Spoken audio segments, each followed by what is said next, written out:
You're listening to Kill Cliff's Hazard Ground podcast, with service members from across the military sharing their stories of combat and survival. And now, here's your host, Mark Zinno.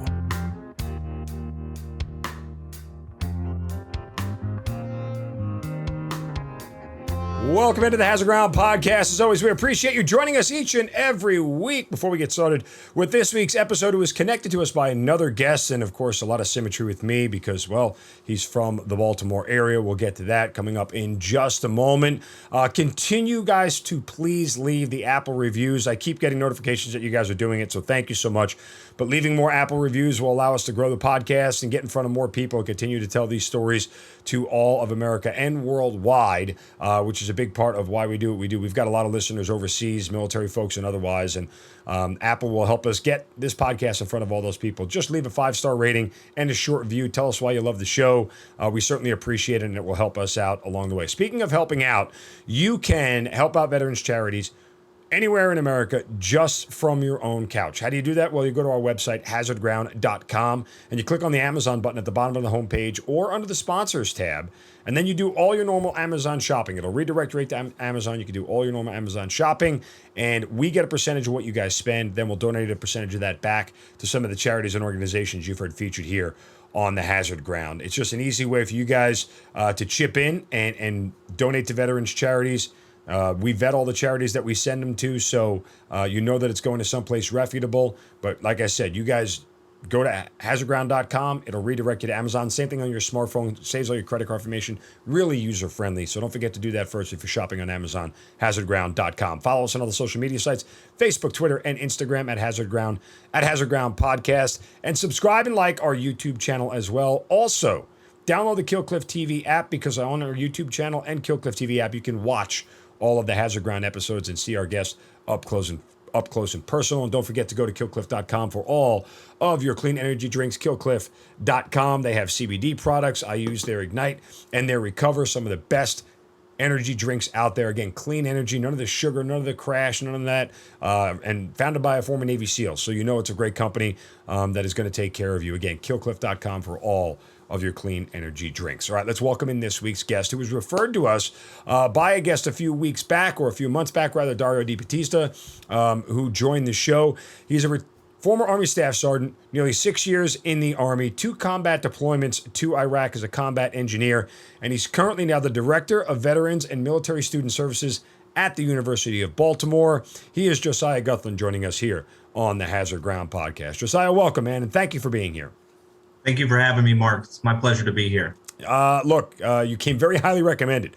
Dario and I, as Baltimoreans, clicked well, so I know that you and I will get along the same. Baltimore, as we were talking before we recorded, sort of like my second home. Went to college there, lived there for about 10 years. So, those are my old stomping grounds. I kind of used to run that city, but not really. Oh, okay. Is that how it So it is Baltimore. Everybody knows each other. That is one true. way or another, especially the veteran community in Baltimore. It's even smaller, and you just run into the same people no matter where you're going in the city. Yeah, and if you drop my name anywhere around the Maryland National Guard, you might get a negative response, but that's mostly my fault, not yours. Okay, so let's move on from that. Your story, very interesting, and I'm curious to know, and we'll get to this down the road, but you know, the idea of helping veterans get back to school is something that we always sort of gloss over, right? Like, it's one of those fringe benefits that we hear about. Oh, just, the Army will pay for your education, military will pay for your education, go back to school, get your degree, this, that, and the other. But there's a lot more intricacies of it in your line of work and in doing it. So we'll get to that coming up here as we go along. But start back at the beginning. How and why did you end up in the Army? So I joined the Army because I am defiant, and I didn't want to join the Air Force because my father was active duty in the Air Force for 20 years. He actually retired while I was active duty in the Army. So we overlapped for about 3 years, which I thought was really cool. He actually got commissioned when I was just a few weeks old. There's a picture of my mother holding me at the ceremony, and I'm just a wee little fella, and my dad getting his commission back in 1985. So that tells you how old I am. So we were in the Air Force. We moved around. I literally lived nowhere longer than 3 years in my entire life. until I got out of the Army about 13 years ago. And so we just moved around all the time. So I grew up around the military community. I kind of just knew about those core values, regardless of which branch you're in the military. And then on September 11th, 2001, I was a junior in high school. And my father was still being active duty. He was stationed at Peterson Air Force Base at the time, which is right where NORAD is. And when the attacks happened, he got called on base with his go bag. And we thought for sure my dad, who at the time was a nurse in the Air Force, he was a major, was going to be flying somewhere that night. Luckily, he didn't have to go anywhere that evening. But like that moment in time was seared into my brain as a junior in high school, a very influential time of your life. You're like becoming who you are during that time period. And when that happened, I was like, I'm going to fight bad guys. I'm going to take my dad's lead. I'm going to join the military just like he did, but I'm going to do something where I can be a little more hands-on with the enemy. And so it was on that days or weeks that followed that I looked at joining the Marine Corps. I looked at joining the Navy. I looked at joining the Army. And the Army recruiter really knew how to talk to like a 16, 17-year-old Josiah, because he's like, hey, you can do this thing where you like to shoot machine guns and blow stuff up and like drive big things. And he was talking about being a combat engineer. And I was like, I like fireworks. I'm sure it's the same. That's like, it's the same. It's just big fireworks. And so after my junior year and going into my senior, I had pretty much made the decision I was going to join the Army. Since I was kind of a rebel, like really without a clause, because my dad's a major in the Air Force. I'm a middle class kid living in Colorado Springs. Right. I was like, I'm going to do this. My parents were like, I think it's not the worst decision for you. So they supported me even as a 17-year-old, signed up in May, right after graduating from high school, and it was sent to Fort Leonard Wood in November of 2003. Went through basic training awful. In the middle of the winter, in Missouri, which was horrible and amazing at the same time. Yeah, Fort Leonard Wood is like in the bottom 5 posts in all of the Army. It really is. Lost in the woods. Yeah, that's what we call it. I mean, when you after the 9/11 attacks, how many conversations did you have with your parents about joining the military at that point in time? It was not something, just the shock of the nation. If you're old enough to remember that time frame and what was going on, it was such a shock to the nation to be attacked in the continental United States, not even like Pearl Harbor. It's like in the United States. We're in Colorado Springs, which had a huge concentration of military in Colorado Springs. You got the Air Force academies there, Fourth Army bases right there, yeah. Air Force, everything's right there. So we were worried about attacks happening there in Colorado Springs. And so it wasn't something that I brought up right away to my parents, because I'm sure my mother, if I would have brought it up the days right after 9/11, she would have been against it, because she doesn't want to send her oldest boy off to war. But for the most part, after things had calmed down a little bit, we kind of knew what was happening. And I talked about joining the military, and I really had no drive at that time to go to college. Mm-hmm.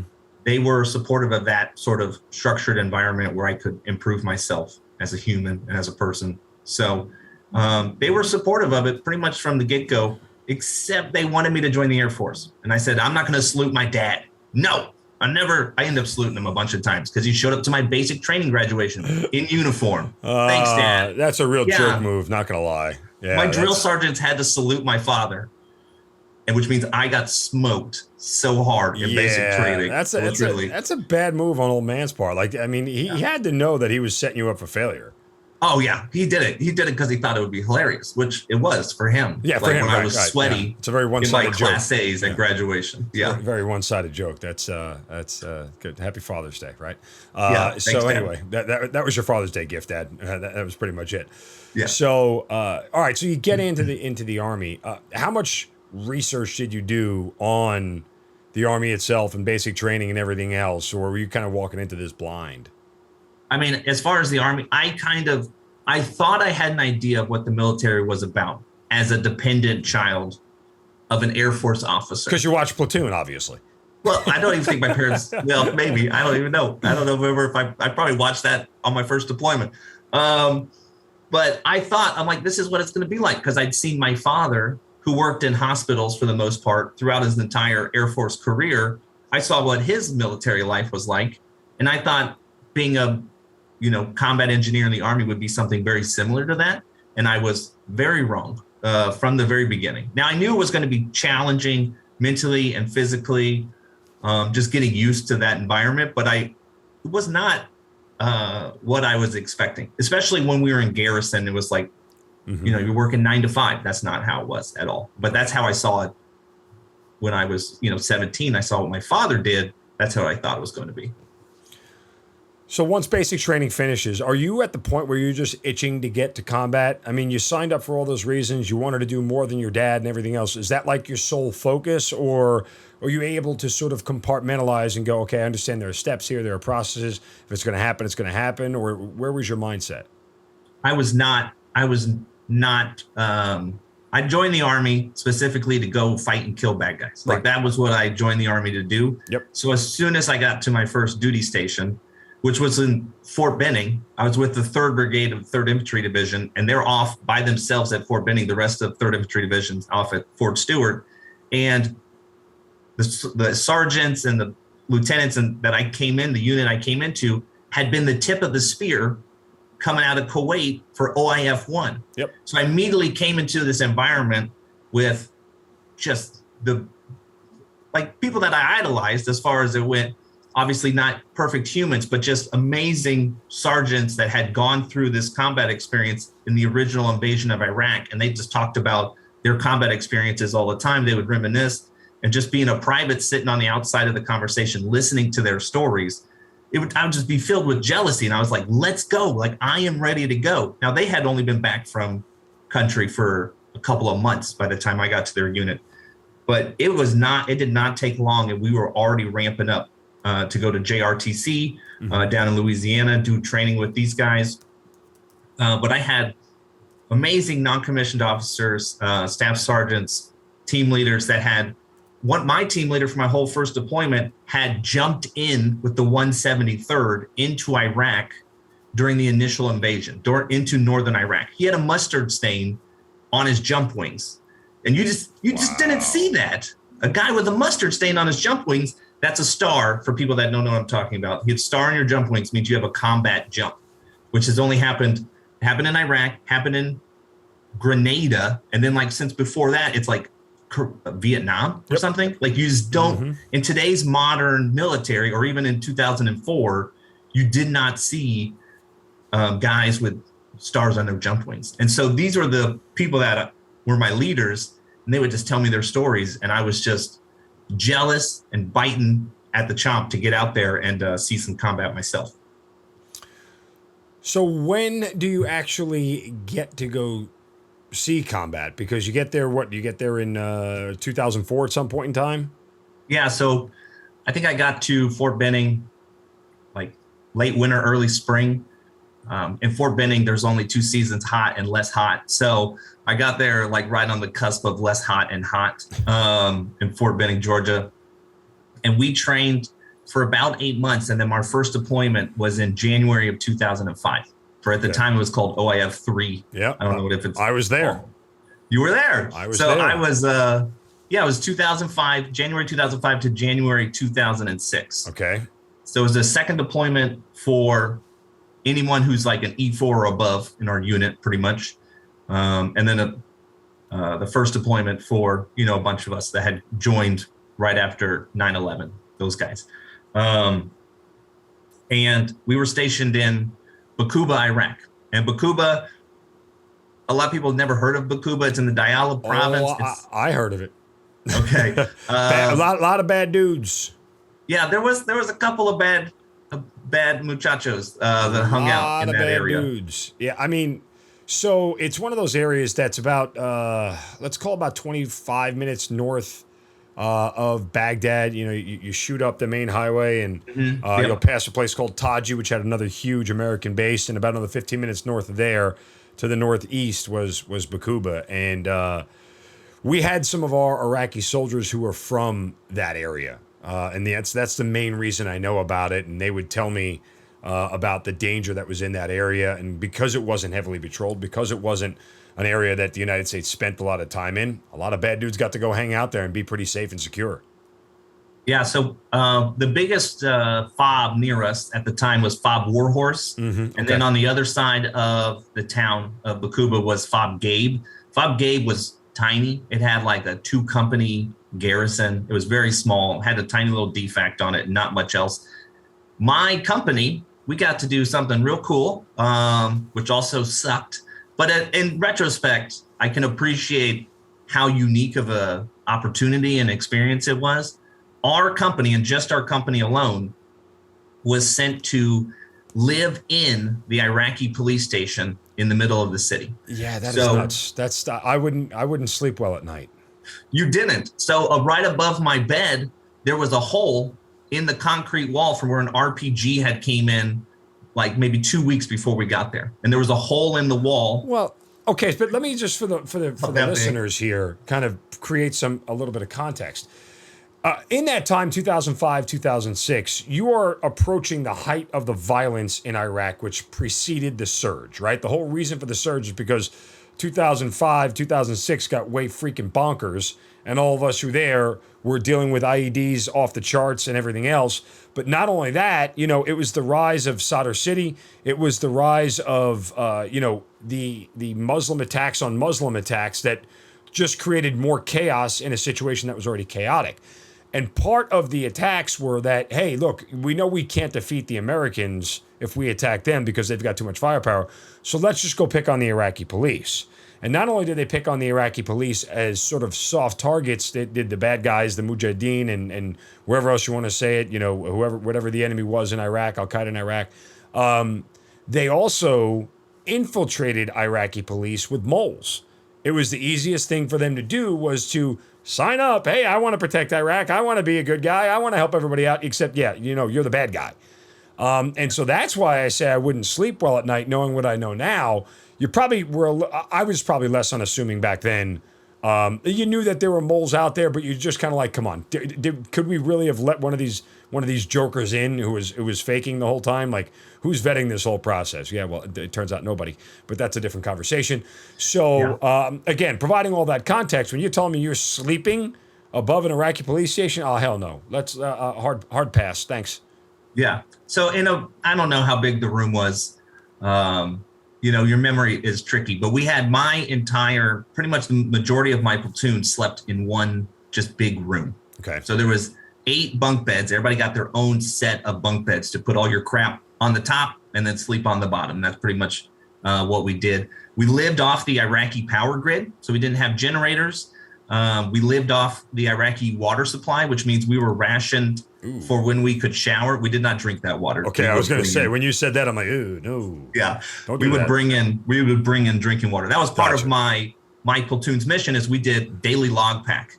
So every single day, we would go and either drive to Fob Gabe or Fob Warhorse and try to adjust our time that we left and our route that we would take. I was just going to say, like, that is only so many routes that you could take.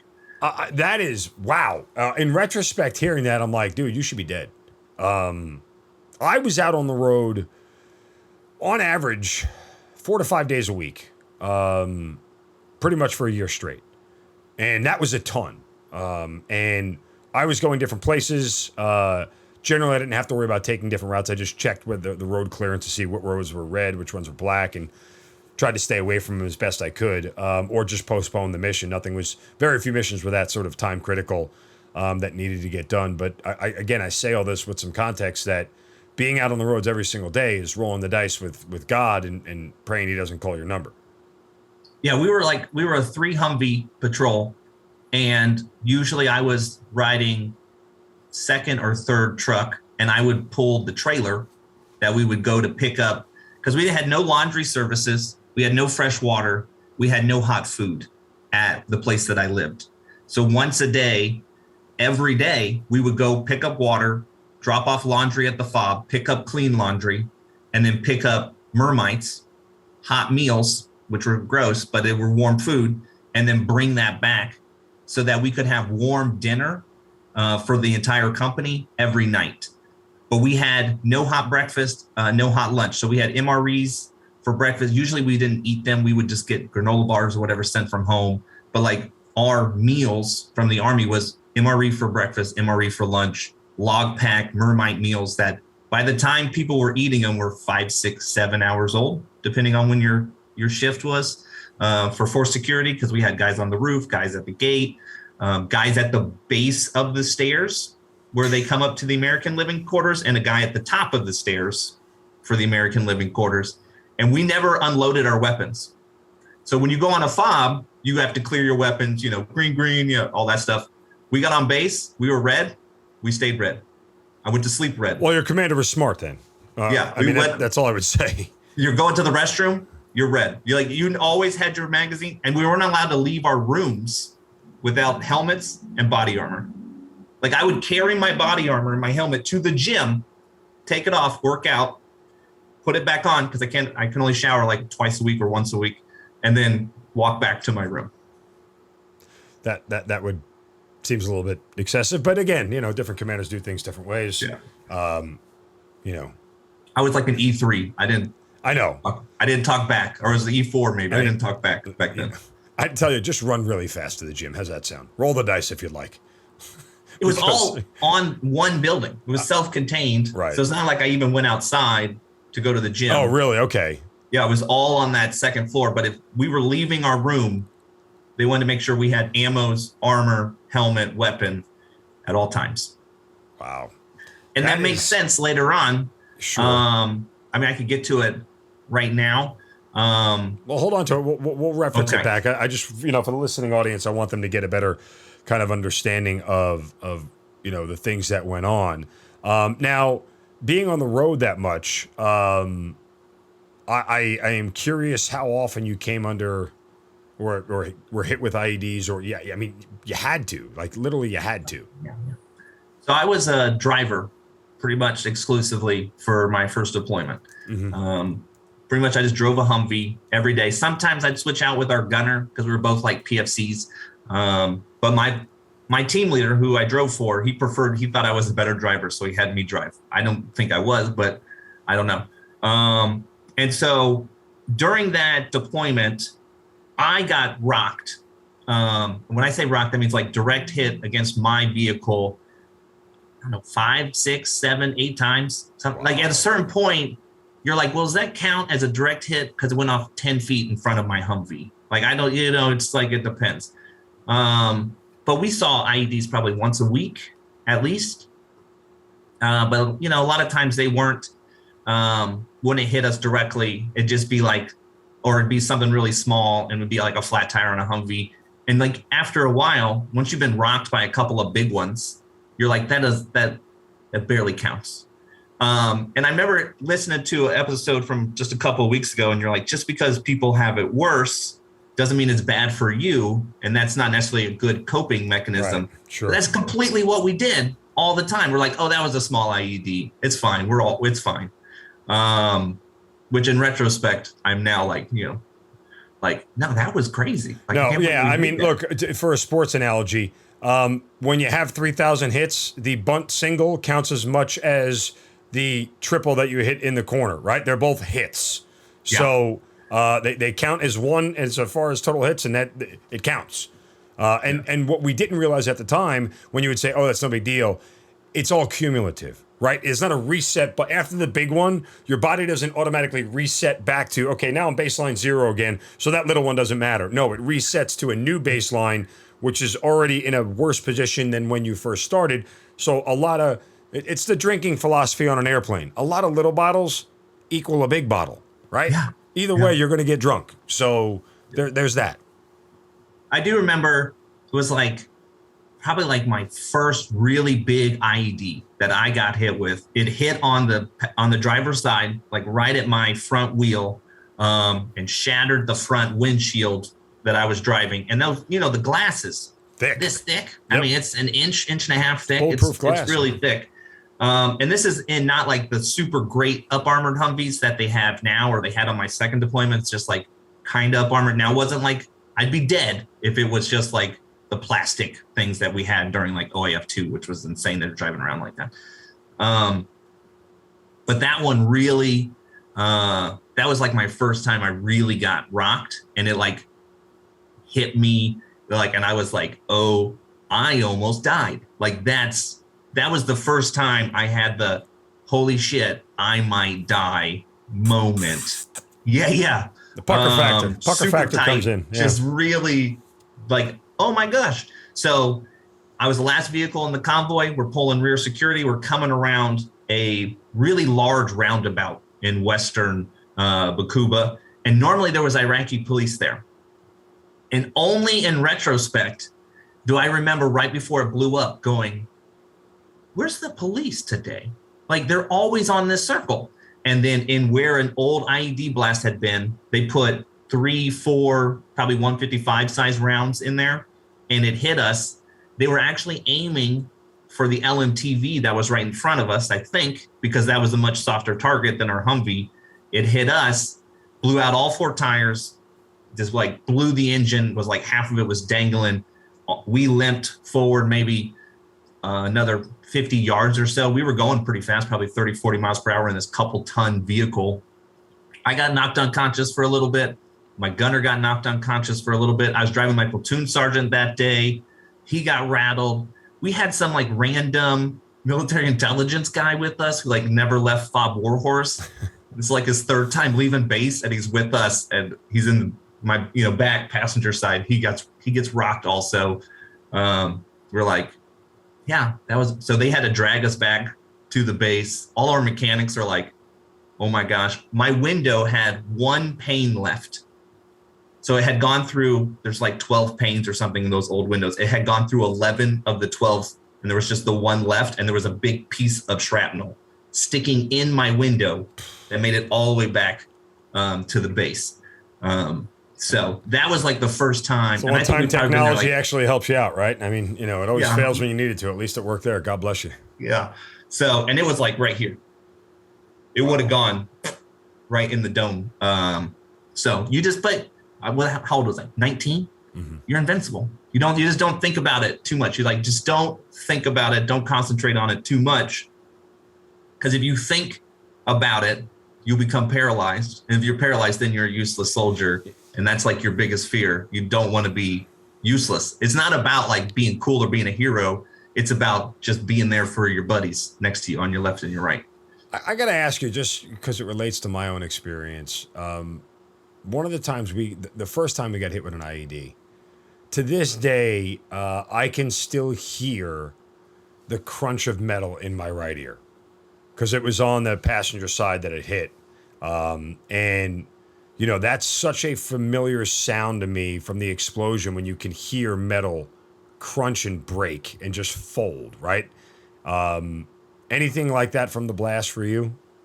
I think I got knocked unconscious pretty quick. I don't recall any of that. I just remember waking up to, the movie, how the movies did the beep, like that noise, yep. Which, you still, tinnitus is what it's called. Yes, still have that to this day.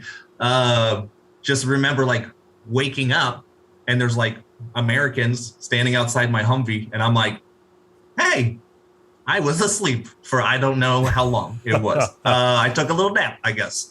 So, and my gunner was like laying on the floor next to me, but our doors were all locked. So we had to like unlock the doors so they could get in to help us.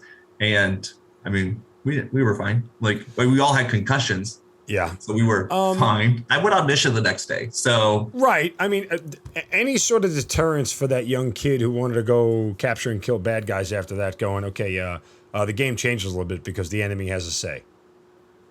I don't know. I don't know if I thought about it in that way. It might have made me more, maybe not that incident, maybe me having that close encounter with death.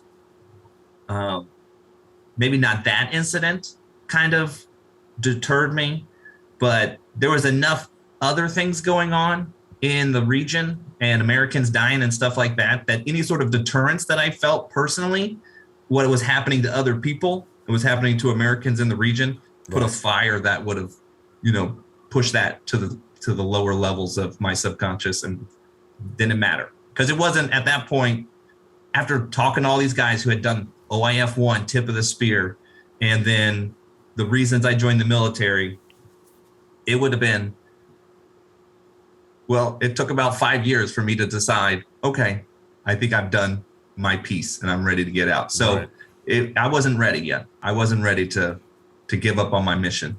Two more things from that first deployment. One, I wanted to get to the story of in the police building that you were referencing a moment ago, but also, I mean, IEDs weren't the only thing you guys dealt with. Apparently, suicide bombers were another part of your experience. Suicide bombers, mortars, lots of mortars. I do recall one day we're driving in to Fob Warhorse, and there's a roundabout right outside of Fob Warhorse, just to the southwest of the main entrance of Fob Warhorse. And there was a bunch of concrete pillars around it to like control it. There was Iraqi police that controlled the roundabout. And as we're coming into the roundabout, someone shooting mortars from us out of the back of a pickup truck. And all the mortars are landing in like right inside of the circle and right next to these concrete, and they're blowing up just to our left and our right. But because they're not inside the concrete, they're blowing up just right on the outside. It's just like sprinkling us with dirt. And I'm driving, I can't see where I'm going at all because it's just dirt everywhere, just smoke and everything. And so I'm gunning it in this whatever 1,000-pound ton Humvee and just pretending like I know where I'm going. And eventually I'm just too scared to keep going because I'm going so fast. I slam on my brakes. We just got to wait for the air to clear, and the air is slowly clearing. And I realize I'm about 4 feet away from running directly into the Iraqi police outpost. It would have like slammed in, and I don't know, we probably would have been fine, but I probably would have killed some Iraqi police that were inside of their little place with sandbags and stuff. And I was just like, ah! and then got out of the way. But yeah, we had suicide bombers as well. We had VBIDs. Were issues that happened a lot in my second deployment as well. Have you ever re-engaged your team leader who thought you were a great driver to tell him after the fact, yeah, I suck at this? I was more careful than my gunner. That's the reason. Well, that's the only reason. Your gunner would have crashed into the wall. Thing. He was crazy. That's why he's like, I want the crazy guy on the gun and the dude with the head on his shoulders behind the wheel. And I'm like, okay, well, I guess that makes sense. I'm like, but the gun, he just like, that seems like more fun. But then when it was hot and there was like dust in his face and I had air conditioning, I was like, nah, I'm good. I like being the driver today. So right, yeah. But you lost some guys in that first deployment, didn't you? Yeah, so not my platoon, luckily, we were able to get out with everybody. But in the company, we lost a couple of guys. We lost our lieutenant from our second platoon, Lieutenant Diaz, and a civilian contractor in a suicide bomber attack, actually. So on the base or like out on the roads? Oh, out on the roads? I'm asking, was a suicide bomber, did it hit like the front gate of the base, or did it happen to him on the road itself? Oh, no, it happened inside of our base. Oh, really? So, Mark, you were just talking about bad guys pretending to be police. Yeah. That's exactly actually what happened to us. We had an Iraqi police recruit.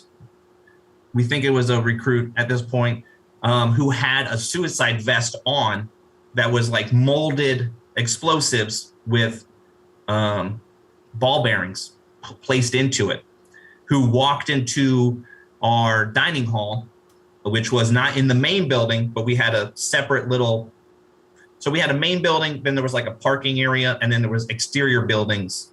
And then outside of the exterior buildings was the civilian world, or the bad guys, right? Supposedly. And so we had a dining hall, and that's where we keep the mermites. That's where we keep muffins and stuff like that. And after the Americans ate, we would let the Iraqi police go and eat whatever they wanted. Our lieutenant had been doing training with a civilian police officer from Idaho, and they had gone in with the Iraqi police. One of those Iraqi police had a suicide vest on, detonated inside of there, killed about 12 Iraqi police, plus our lieutenant, plus our civilian. And actually, the explosion was so big, it blew the concrete walls out of the structure that was there. Where are you when you hear the explosion? I'm in my room, which was on the same side of the building. Here's the building. Here's where it was. I was in my room. And when it exploded, the whole building just shook. And so we thought it was a VBID, or something like that outside of the base. And so we grab our stuff. I was wearing PT shorts and my body armor, my helmet, had my gun, and flip-flops, go running outside. And like the walls are falling down and there's just red splatter on the ceiling of the dining hall from where the guy had detonated himself, and just bodies everywhere. Could you identify the fact that it was that lieutenant? No, I didn't know. You could tell based off of the uniform that it was an American. Okay. But that was it. So we saw that there was an American. We had, we were doing first aid on some of the Iraqi police that were still responding, but our lieutenant was gone. It was very clear, very early, that he was no longer with us. Is that an image that stays with you? Yeah. You just don't, that visceral amount of like gore and death, it's not something that you just, when it's real and it's 3 feet in front of you, and it's not Hollywood, different than watching a movie and being like, oh, that's really good visual effects. Like, no, I'm like, that's why when I do watch movies now with my wife, especially when I watch war movies, she hates it because I'm like, that's not what it looks like. That's not how they talk to each other. Like, she's like, Josiah, just watch the movie. I'm like, that's not actually how gunfire works. That's not how you would actually do that. So yeah, I do the same thing. I critique every war movie based off of its realism. And it's funny because I've said this, and we've had several people who have either worked on war movies, been in war movies, directed war movies on the show.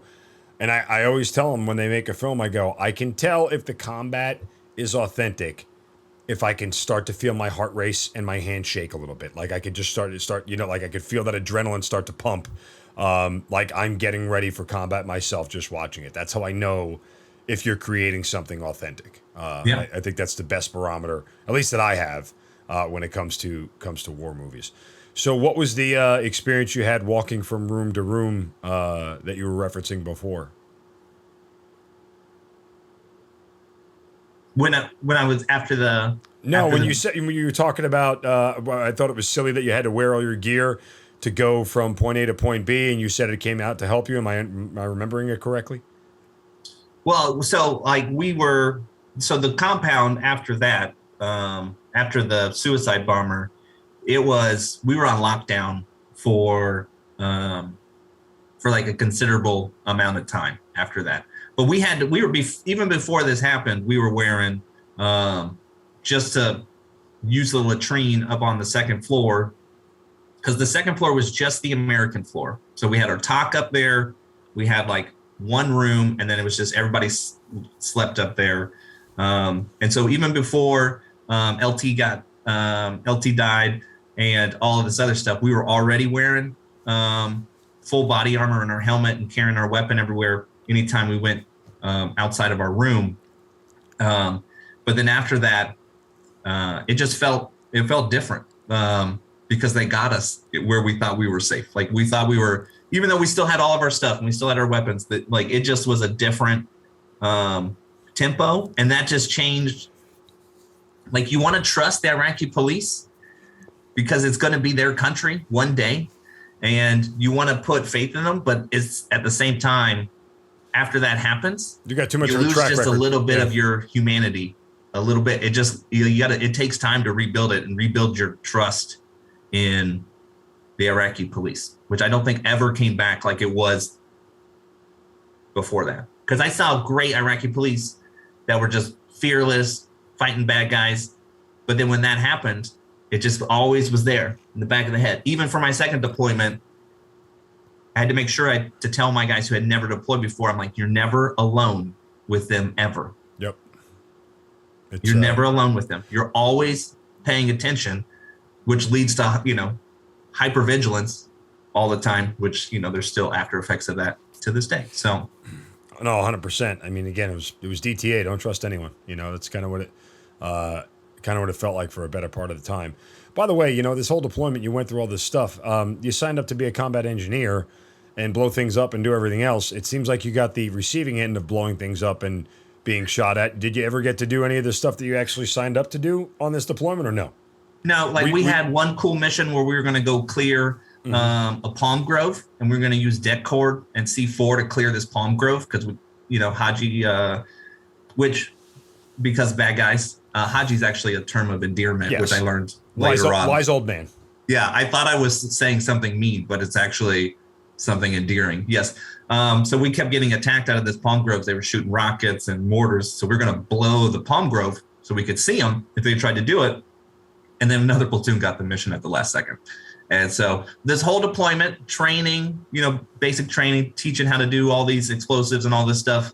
And I was taught how to be blown up. I didn't get to do any of the blowing up. Were you bothered that you didn't get a chance to do all this stuff? I got to do a lot of cool, like, infantry style stuff. Mm-hmm. Also on that first deployment, instead of just doing, like, log pack was our daily mission to go and do that. But in addition, we did QRF missions. There was like a helicopter went down just south of us, and we were the first platoon on the scene to, like, pull security. We would have QRF. We would go on foot mounted / dismounted patrols. During that deployment, my platoon sergeant also made me the designated marksman. So I had like a really cool scope, and he'd have me go pull Overwatch on the roof sometimes. So I got to do like all this cool, like what I would consider infantry tasks and skills, that deployment. Our company policy. So it didn't bother me that I didn't get to blow anything up, because when I got back, I went to sapper school and they let me blow up a lot of stuff. So I don't know what just happened to my computer, so don't worry about it. We'll move on. Our company policy is to continue to tell great stories here on the Hazard Ground. How's that sound? Regardless, I was just closing windows on my computer because sometimes technology takes over, right? Like I get nervous. Anyway, I apologize. But that said, as you get back from this first deployment, is your mindset changed about where you are in the military and your stance on it? Did you feel like you'd had enough? I know you said that happened on your second deployment, but what were you thinking? Are you ready for more? Do you want to stay in? Do you want to get out? What are you thinking at this point? At that point in my career, I just finished a 13-month deployment. I'm still 20 years old, not even old enough to drink a beer yet. And I was really at that time considering I might make this a career. I might do 20 years as an enlisted combat engineer. Like I loved what I did. I loved my platoon sergeants and my squad leader, and I respected them and saw what they had done in their careers. And so I knew I still had another 3 years plus in the Army. So I was like, I'll probably re-enlist on my next deployment, and then we'll see where it goes from there. I was ready at that point. 20-year-old Josiah was ready to retire, which is funny enough. I'd be retiring next year if I had decided to stay in, but I probably wouldn't be married, have twin girls, any of that good jazz. So probably made the best decision in the long run. Another piece of symmetry. I have twin boys. So there you go. More connection. So you decide to stay in, you go to sapper school. All the engineers I know are so prestigious about this tab, man. They love it. It's their lifeblood. Sense of pride about you being a sapper now officially. Oh, yeah. So we got back from our deployment. The company commander, first started to disseminate through, we're going to have a couple of slots for sapper school coming up in a few months. Who wants to go to sapper school? And I was like, I want to go to sapper school. That sounds amazing. Like all the officers that I most respected, all the platoon sergeants and squad leaders that I thought were the biggest badasses, all had their sapper tab. Some were Ranger sapper too. And I was like, oh, those dudes are. I was like, I want to do it. So I think there was 8 or 9 of us from the company. We didn't know how many slots we were going to get. Could have been just like 2, could have been 8 or 9. Who knew? They were like, all right, we're going to start training up for this. And so we would do 12-mile ruck marches. We were doing PT twice a day. So we do regular PT with the company, and then we do afternoon PT session as well. So we're doing PT twice a day. Boy, that seems aggressive. The people that are smoking us and training us were tabbed. They already had their sapper tab. So we respected them for it. We did extra land navigation. We were doing solo land navigation. Now, I'm just an E4 still, just a specialist. And they're like, all right, here, you're on the land nav course. Come back in a couple hours. I hope you don't get lost. It's like, oh, that's scary. We ended up getting 5 slots for sapper school. And while they didn't tell me this, I'm pretty sure I was the 5th pick. I'm pretty sure I only got in because my platoon sergeant had some pull and was like, he can do it. I really think he can. And so I got to go to sapper school. And of the 5 of us that went, 4 of us got our tab. And I think sapper school for that month that I was in, we started with 52, 54, something like that, people starting sapper school. And only 17 of us ended up getting our tab.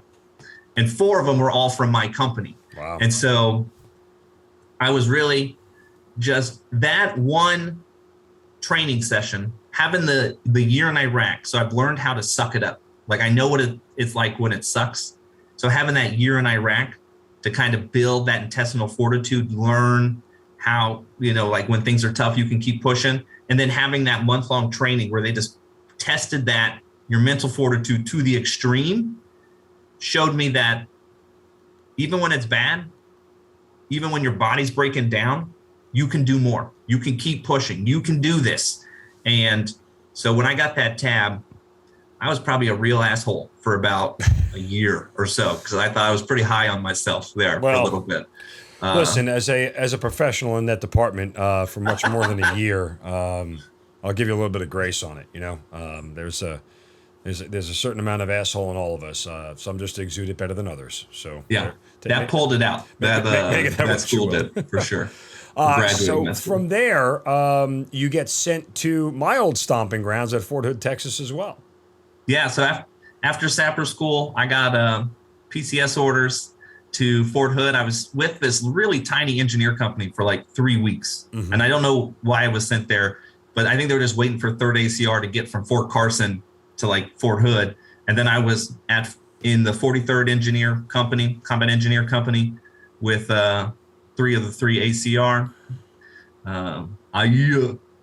Blood and steel. That's what we used to yell at formations. So, but yeah, I was an E4 when I got there. At my old company, they were going to put me up for promotion, but then I got my PCS orders and it just never happened. And then I'm at my new unit. They don't know who this guy is. He says E4 with a tab. We're rebuilding this company. So a bunch of people that company had just gotten back from deployment. A bunch of people had PCS'd or ETS'd or whatever it was. And so the company was rebuilding. So even as like an E4, I was a squad leader when the company was first rebuilding. So I was able, because of being a bit of an a-hole, plus having a tab, plus having a combat experience, was able to get promoted pretty quickly. I made sergeant and then went to the staff sergeant board before we deployed, and then made staff sergeant first month of my second deployment. So I was a staff sergeant my whole second deployment. In November 2007, I pinned staff. So, but this deployment, unlike the second one, you were more into the engineer, more of the engineer role, and yet still, that doesn't necessarily relate to you doing engineer jobs, from what I understand. I think I would be, if I went back into the Army now, I'd be a very poor combat engineer. I would be a very poor combat engineer. Why? Because I've never done it, actually. Because I've never done combat engineer tasks in country, in deployment.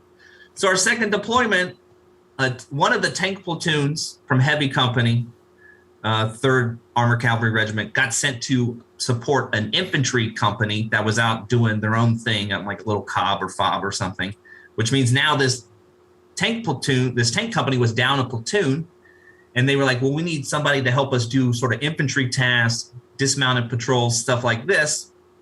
And I don't know if it's because we were the best platoon in our company or like the stepchild platoon that our first sergeant didn't want to deal with.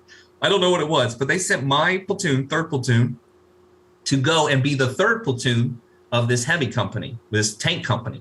So now we have my lieutenant's answering to the heavy company commander, the tank commander. I'm in formations with tankers and stuff, which is funny because in the Army, we like to make fun of tankers for being like slow and fat. But my roommate, we call them dats, right? Yeah, but my roommate who was a tanker was like 6'4" and a beanpole, and I'm like, bro, you broke the system. You're supposed to be like a Cav Scout or something, not a tanker. He's like, I like shooting things. I'm like, okay, that's cool. Yeah, so we were blue platoon.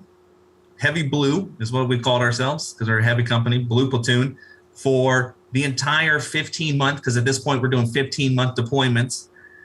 from November of 2007 until March of 2009, I served as a squad leader in a tank company over engineers acting like infantry.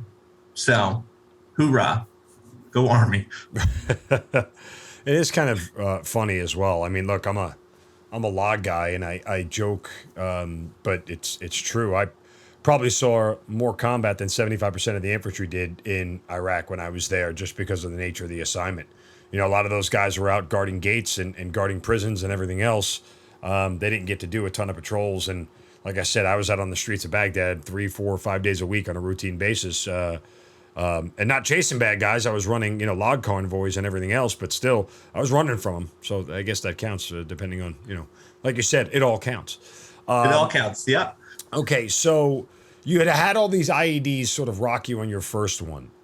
When you get to your second deployment, is your mindset different in a sense that, like, okay, I'm trying to avoid these things. I know this could kill me. I almost died like 3 times last time. Or you just sort of succumbing to the fact that this is the nature of the job and you're not able to avoid it? Yeah, the first deployment, being a PFC specialist, it was much more about me, right? It's like, what am I going to do? How am I going to kill bad guys? There's a lot of I statements. Right. And the second deployment, we have a little bit more perspective. It's my second deployment. Staff sergeant now. I'm looking at, how am I going to make sure my guys get home safe? So like the mindset changed to, it's not just about like, we need to complete the mission, but it's more of a we statement, not an I statement at that point, which just shows, I still wasn't that old, but shows some maturity as far as my perspective. And I didn't want to focus it on me anymore. It wasn't about like, I need to go out and kill bad guys. It's like, we need to do the mission of our company, of our platoon, so that our battalion is successful, so the brigade's successful, so that we can eventually turn this back over to Iraqi police and get out of here, so that my kids don't have to come back and we're still fighting in this country 20 years later. I had gained perspective between the first and the second deployment, and just used that when I was thinking about day-to-day operations and how that was affecting my actions and decisions. So tell me about the time, and you reference this in some of your notes, that you were wounded with a hand grenade in close quarters combat. Yeah, so I was on my second deployment. I was awarded the Purple Heart and the Bronze Star with Valor, V device. We'd only been in country a few months. We'd taken over 100% from our unit that was leaving before us on 1st of December 2007. 2007. Yeah, 2007. And then this is in January of 2008. So we're still learning the AO. Our company, heavy company, was in charge of southwestern Mosul.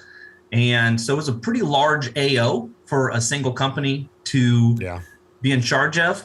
And so we had a couple of missions, which included no route clearance, which was great. I was like, yay, don't have to. Route clearance is boring. It's very stressful and boring. And so I'm like, I'm super glad I never had to do route clearance. But it's January in Mosul, which is actually surprisingly cold. People think Iraq is hot all the time. There's mountains up there. Yeah, Mosul's cold in January. It's a cold time of the year. But we had 4 Humvees that day with our platoon, and we're doing a mounted/dismounted patrol. And since I was the senior squad leader in the platoon, I would pretty much take lead Humvee pretty much all the time. Like I felt it was my responsibility. I was tabbed. I was an E6. The other squad leader was just an E5 at the time. Can't put LT in the front. LT wants to be in the front all the time. We're like, no LT. And they're like, platoon sergeant shouldn't ride in the front. Like, that doesn't make sense. So it made logical sense. I had more combat experience. I had, I felt it was my job. And people didn't really argue with you. If you're like, I want to take lead truck, for the most part, people are like, yeah, sure, bro. I gotta just to interject. Every convoy I ran, I chose to be the lead vehicle. I just felt like I had better C2 from there. I felt like I had better command and control. I had a great rapport, like rapports.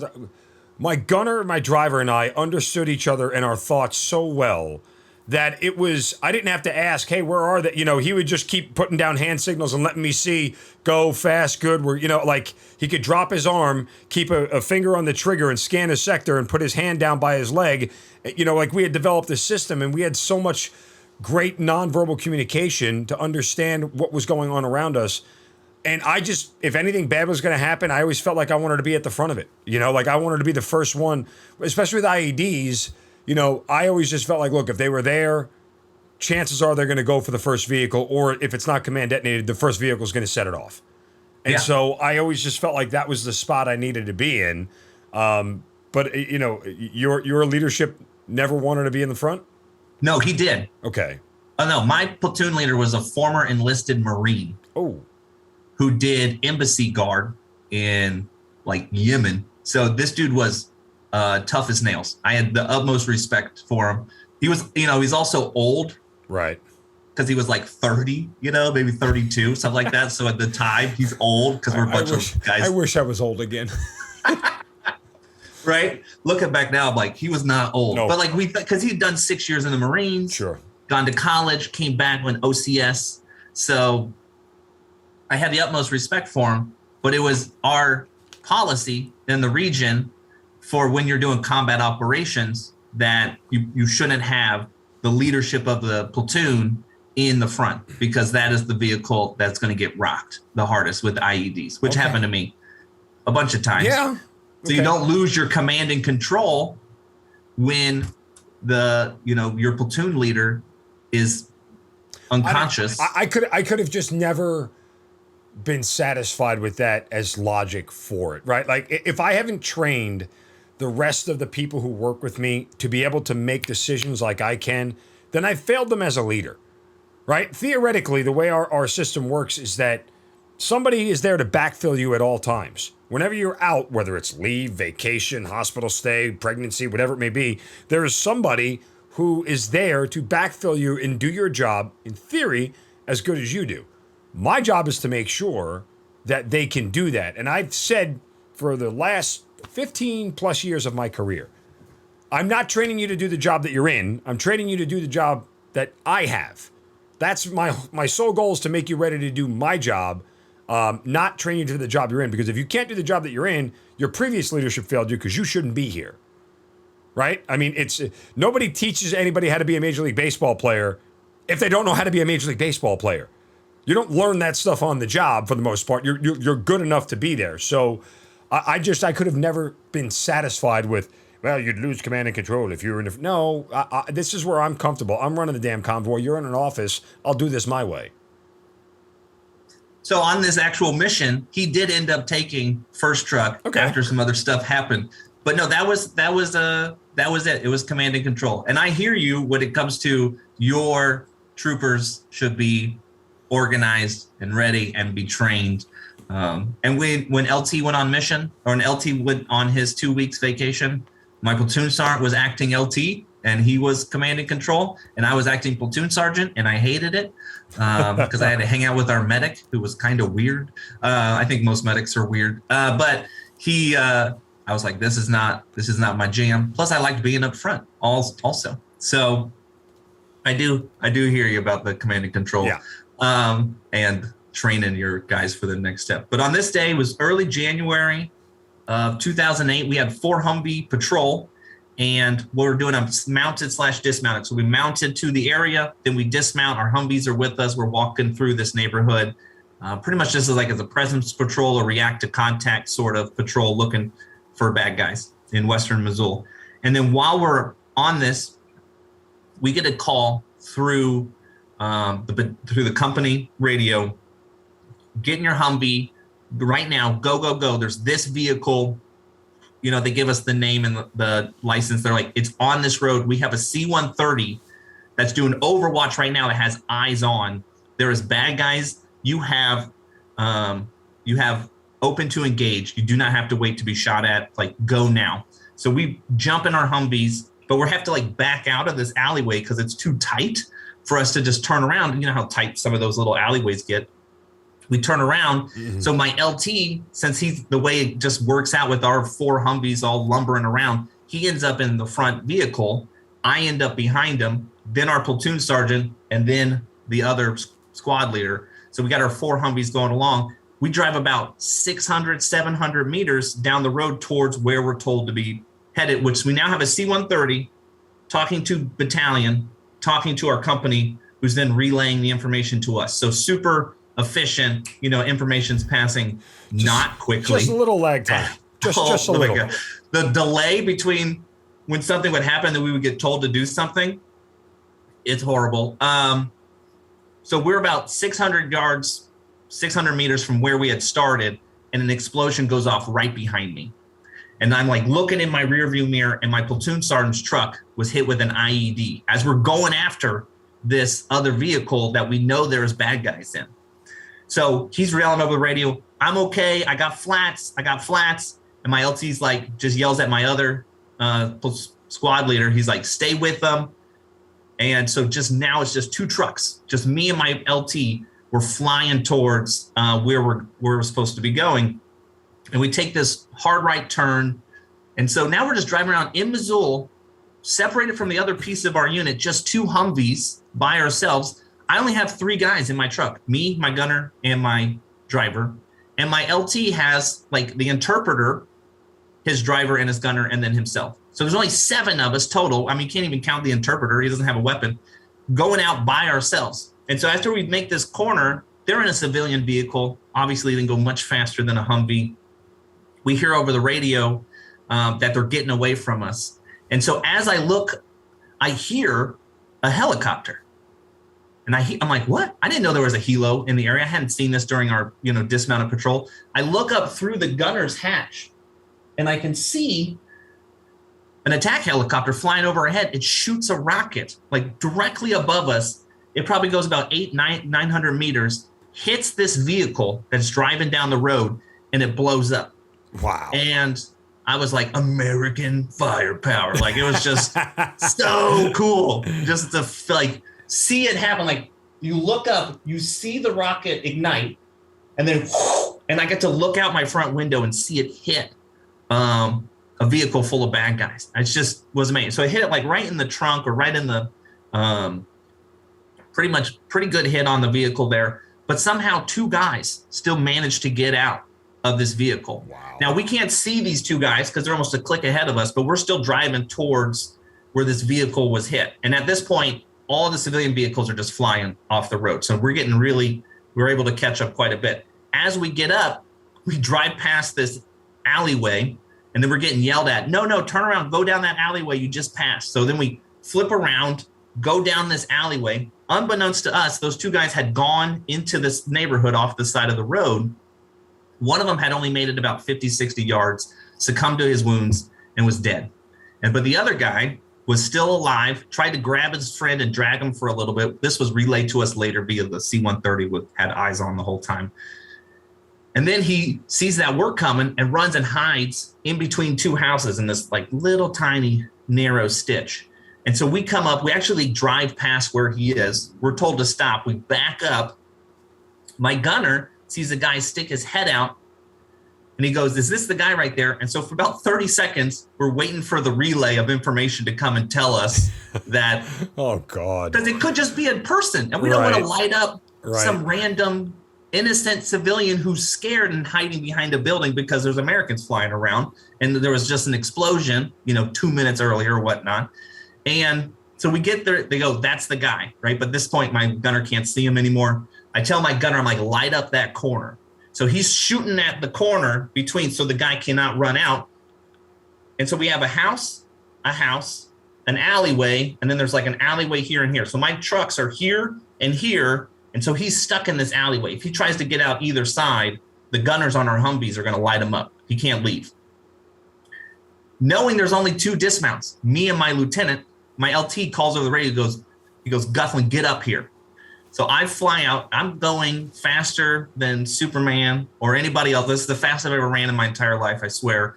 Clear this, full body armor. We run up, we come around, and as I'm running up to him, he runs down the side of the building. I come in right behind him.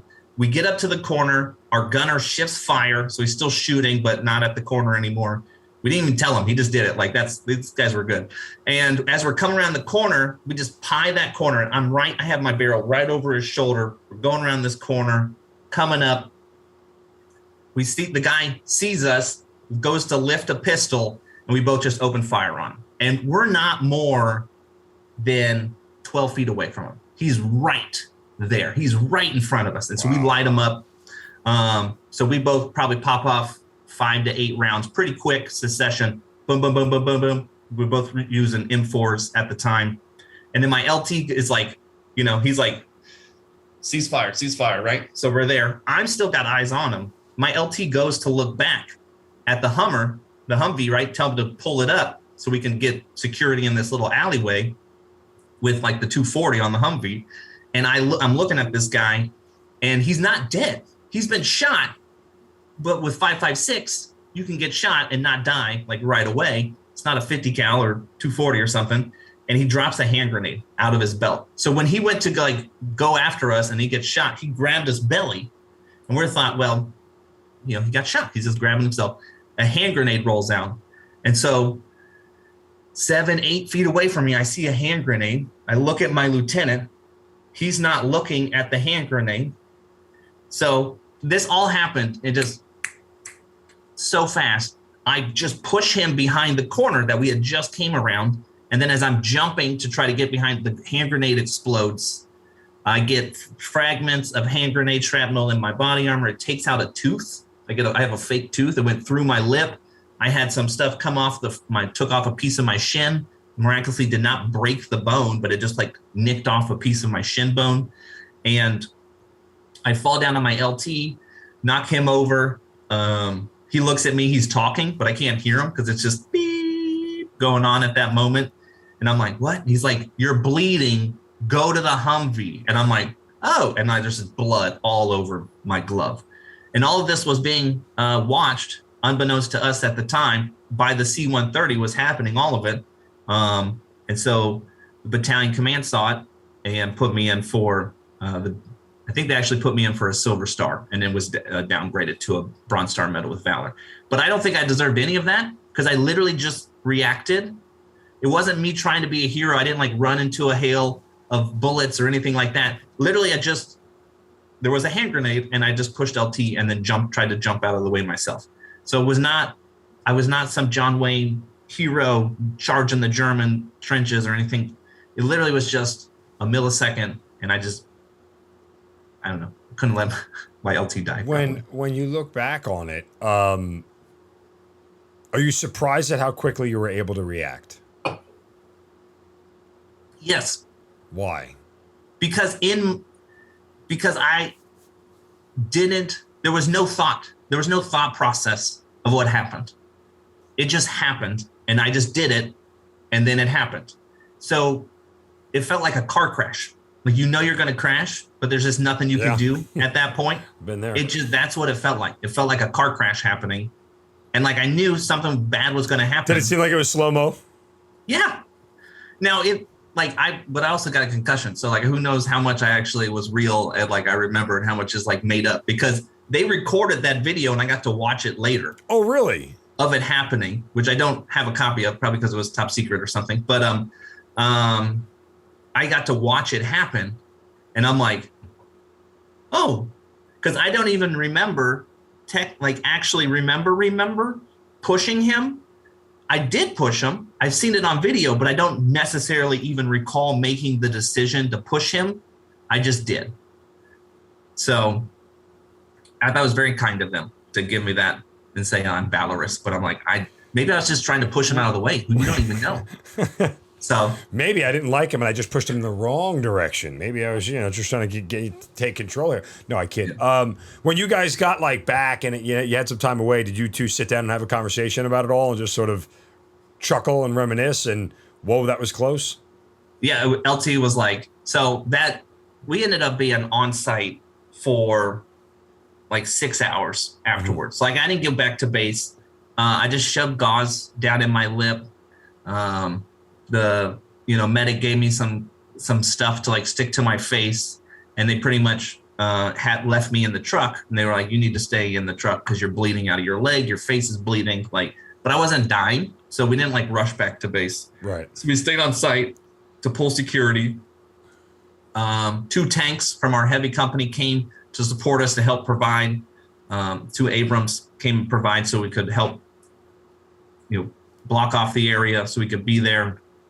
And they end up recovering RPGs and RPKs and all this other stuff in the trunk of this vehicle. These guys were out to do bad things. So it's like really good that Intel found them or whatever, and that we were able to stop these guys. But I was out there for probably another 6 hours or so. And then we got back to base, and then they had to do scans looking for metal in my body that maybe I couldn't feel, stuff like this. Mm-hmm. And then the next day they were like, you're not going on mission, because like my face was at this point my lip was swollen up like an orange or something huge, because it just, your face just bleeds so much when it's wounded. And then I did eventually talk with my LT, and my LT's like, okay, look, you saved me, but if there's an official kill count, I get the kill. And I'm like, you got it, boss. Like, that's fine. I don't care. Like that was pretty much it. That's like pretty much all we talked about it. I think we both didn't spend too much focus or time on it. Right. Because there's one thing getting hit with an IED and you got a vehicle, and there's another thing when it's right there and you barely get out of the way. Like that was my closest brush to death ever. I mean, I've been shot at before. I've had bullets whiz by my head, but like that had to have been the scariest thing that's ever happened to me, except maybe having twin girls, in my entire life. So we didn't spend too much time thinking about it. Plus we were in a really high operational tempo at that point. We were still going out on mission every day. And there was stuff that needed to get done. So we just kind of was like, that was crazy, acknowledged that it was crazy. And then we're like, we got to keep moving on. This is only January. We're going to be here till March of next year. Like we don't have time to like focus too much on this. So. That's crazy. I do have one other question I need to ask you. When you lost a tooth and you got it replaced, I'm curious as to why you didn't go with gold. Because a gold tooth and a name like Josiah would raise a lot of questions to everybody you ran into. So that Army tooth that they rebuilt it, like there was a nub left, right? It took it right off the top of the gums. They rebuilt it in country in Missoula, right, at Fob Merez. And I only got it replaced like 4 months ago. It had lasted like 15 years, that one that they had done way back when. So I was really impressed with how long that lasted. I would have gone with silver anyways. I'm more of a silver jewelry guy. Just any sort of bling, would have worked. But that wasn't an option at Fob Merez. They didn't give me, they're like, hey, do you want the silver? They didn't give me that option. So I would have looked really cool. I would have blended in here in Baltimore a little bit more. So. Right. Exactly. You get back from that second deployment, and your mindset about moving on from the military now sort of solidified at this point in time? Yeah, I just, with the deployment, how quickly I was deploying. I mean, I spent from January of 2005 till March of 2009. That's like a little bit, that's 4 years, 2 months.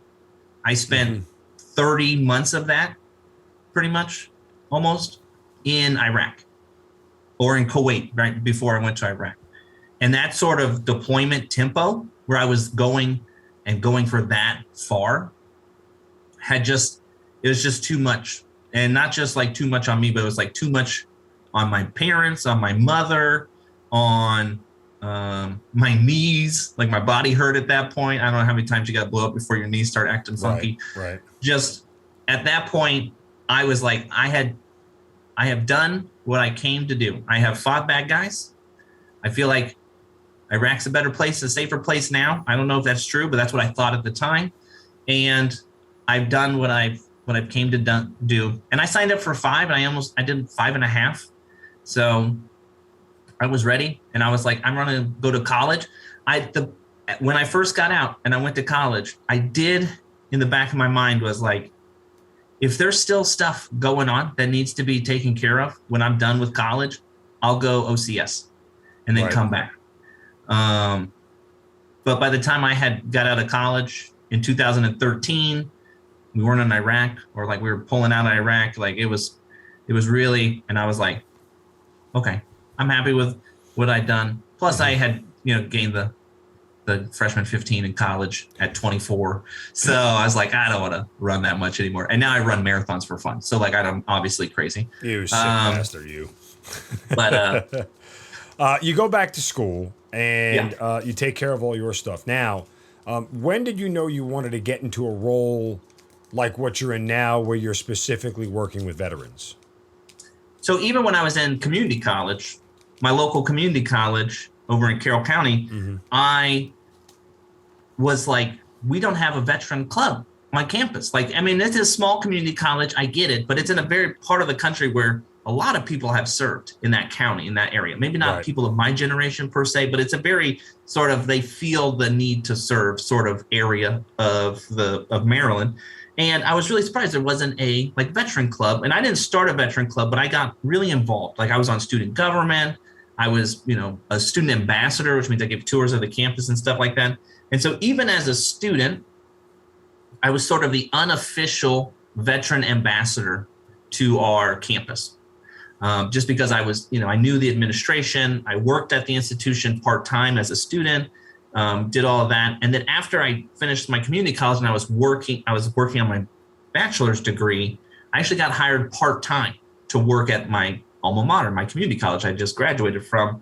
And that's when really I started becoming like the veteran guy on campus. It was all unofficial for the longest time. So eventually I did get hired full-time as an admissions counselor working at this community college that I love. Still love them, even though I don't work there anymore. I still love that place. It's my first college experience and it was wonderful. And I was the unofficial veteran guy. And I just knew when I became the unofficial veteran guy, we started an SVA, Student Veterans of America Club, at that institution. I was the founding advisor for that institution. And we came up with, which I don't think, I'm not the first one to say this, it's not trademarked by me, but we said vets for vets. And then we even went V for V. We'd see each other around, other veterans, and I go V for V, and they just go V for V. We would just say it. Like vets need to serve vets. Right. We're in a better place. We understand the mindset. We have the experience, whatever it may be. If you're dealing with the VA, if you're dealing with Chapter 31 benefits, VR&E, Chapter 33, anything like that, vets need to help veterans. Your service isn't done the day you take the uniform off. Right. We need to serve each other as a community. So that started pretty early on, and then eventually it became like my official job to become the veteran guy, or director of veteran affairs at the other place. And then I was lucky enough, wasn't even looking for a job. I loved my old community college. I was in a master's program in higher education, and someone I was going to school with there, she goes, "Hey, you should go look at this job posting I just saw. It's for the director of the Bob Parsons Veteran Center." Bob Parsons being a Marine Corps veteran. He was the founder of GoDaddy, the UBALT alum guy, right? He's a Marine Corps veteran. He donated funds to create this amazing veteran center here. And they're like, there's an opening as a director. And I'm like, almost done with my master's in higher ed. I got about 10 years of higher ed experience at this point, maybe 9. And I apply, working only as a community college. I didn't even have my master's finished, thinking I'll apply. I probably won't get it, but what's the harm? And go through the interview process and everything, was able and was selected as the new director. And that was about 2 years ago.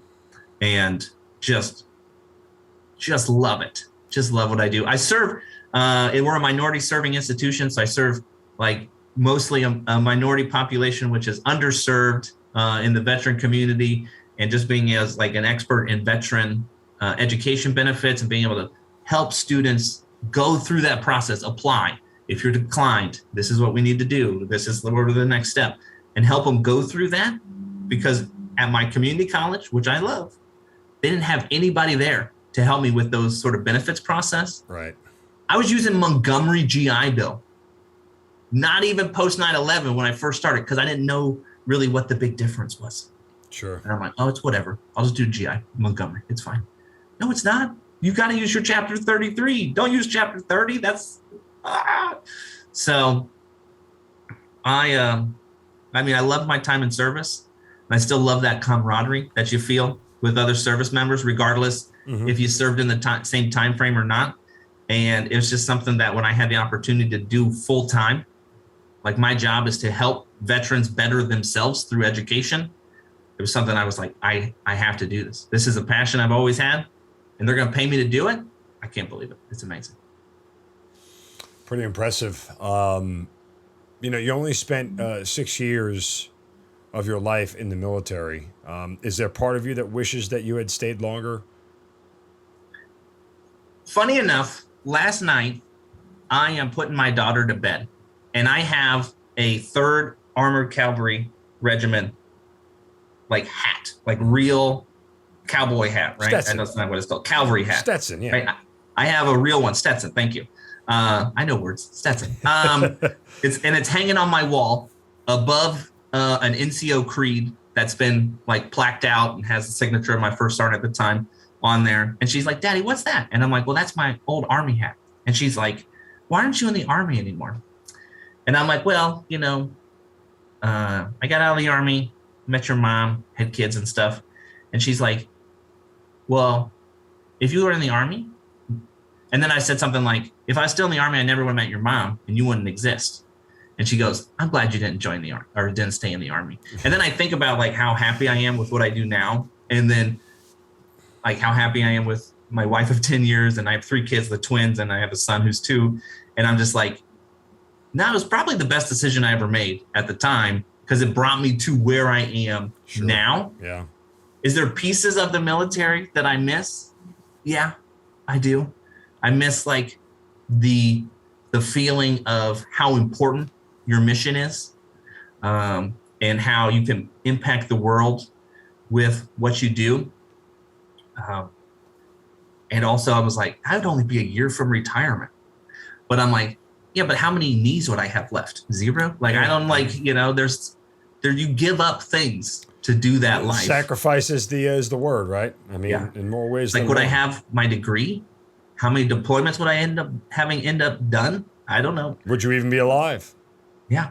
So, I do think about it sometimes when right before you go into to sleep at night, what would it have been like if I was still, I don't know, First Sergeant Guthland now, or Command Sergeant Major Guthland, or whatever it would have been, right? But I go, no, I am happy with how I'm supporting my veteran community now. I'm very happy with the life that God has provided for me and my wife and my kids, and got family nearby. And I'm like, no, I'm very happy. Were your parents happy that you got out? Oh my gosh.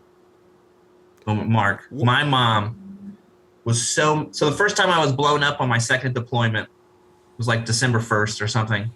And my gunner, I got a concussion. I had a bloody nose because we ran over a mine, and the front of the Humvee came up. My face just smacked the window in front of me, and I had it just hurt.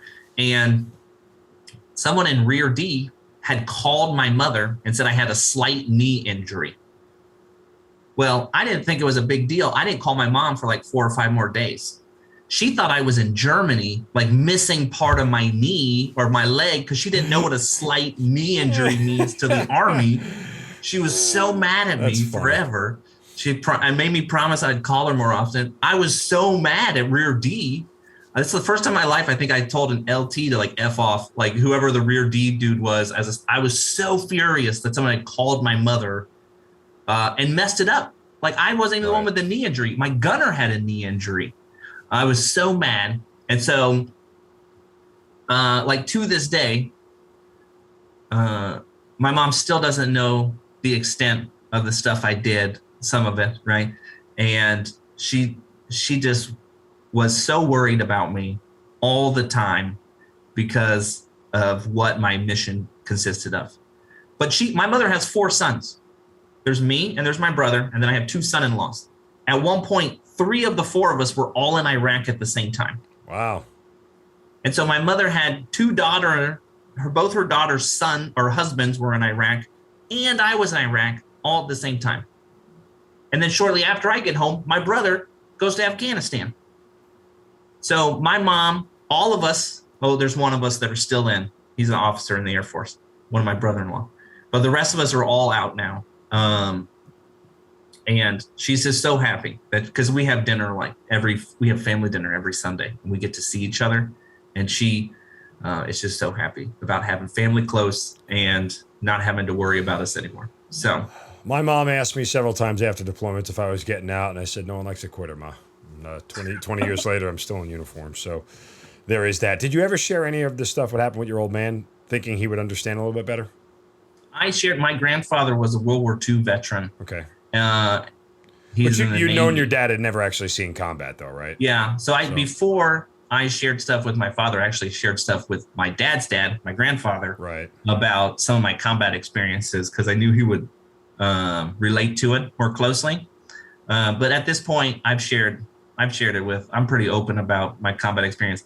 Now, there's might be people in my civilian world who are going to listen to this and, just like with me and Dario, have no idea about all this stuff I do, because I'm pretty happy-go-lucky, kind of class clown type guy in my regular day-to-day life. And they just aren't aware of some of the crazy things that I've done in my past. So if they listen to this podcast, will probably surprise quite a few of my civilian friends. And I'm glad you were able to share the story. I think it's great. I mean,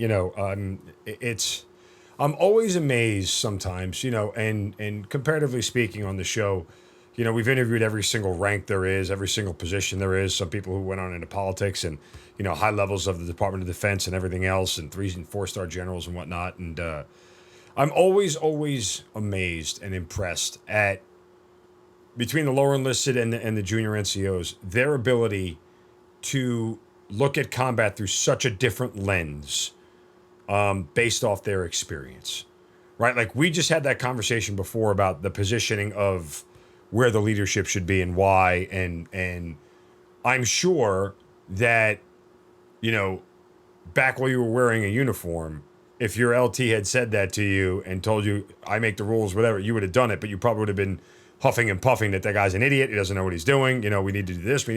But it's just a different prism and a different lens of experience that the way the story is related. And I so appreciate the, for lack of a better word, like the survival of the fittest mentality that lowest, like only the strong survive, I should say, that the lower enlisted and junior NCOs have, because they're lower on the totem pole.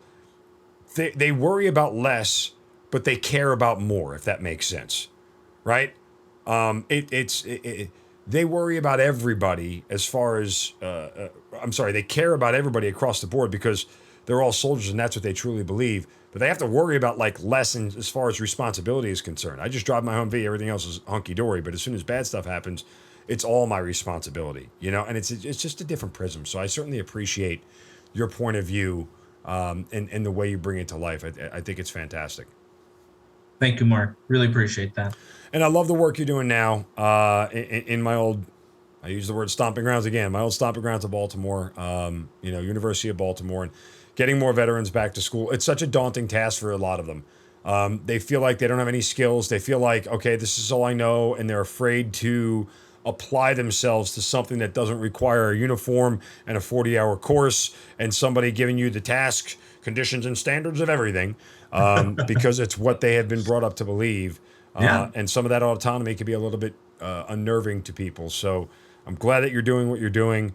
And I know that you're on LinkedIn or whatever, so many veterans out there want to search for Josiah. Just have general questions. I know you'd be happy to answer them about what is available to vets as far as schooling is concerned. So I encourage people to reach out to you that way and do it. But it's been an incredible story, brother, and I'm glad we're able to connect. Thank you, Mark. I appreciate you. And I appreciate you having this podcast. Long-time listener, first-time interviewee. Well, that's good. I'm glad. So send us some more of your friends. Maybe your Marine buddy LT, if he's still around. I'd love to hear all the bad things he had to say about you behind your back. I think he's Major Harper now, so okay. I'll see if I can find him. See if you could find him. Appreciate everything. Josiah Guthland, thank you so much for being part of the Hazard Ground. Thank you, Mark. You've been listening to Kill Cliff's Hazard Ground podcast, hosted by Mark Zeno.